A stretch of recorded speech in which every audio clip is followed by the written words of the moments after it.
Former Channel 4 head of news Dorothy Byrnes had her say after Donald Trump's onslaught yesterday. Donald Trump faced off with South African President Cyril Ramaphosa in the Oval Office yesterday, making false claims of anti-white racism in his country and suggesting a white genocide has been happening under his nose. Trump presented Ramaphosa with a video claiming that Afrikaners are being persecuted, and now he has been fact-checked live on LBC.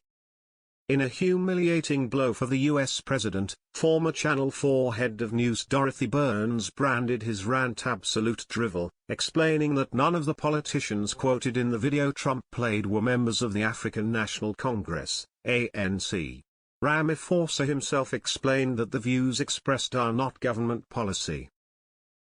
In a segment live on LBC radio, Byrnes said, the politicians quoted were not ANC politicians, one of them was a man who'd been specifically thrown out of the ANC and the other was an opponent of the ANC. These were dreadful people, but this is not the policy of the ANC and it is simply not the case that white farms have been seized. There is no evidence that white farms have been seized. Overwhelmingly, and this is covered, and I have covered it myself, the big problem of violence in South Africa inordinately affects black people. South Africa has a terrible problem with violent crime, and the chief victims are black people. There is no genocide against Afrikaners, that was absolute drivel.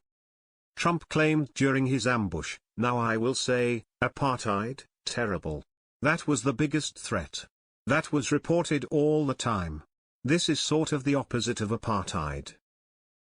What's happening now is never reported. Nobody knows about it. All we know is we're being inundated with people, with white farmers from South Africa, and it's a big problem. Ramaphosa replied calmly, we were taught by Nelson Mandela that whenever there are problems, people need to sit down around the table and talk about them.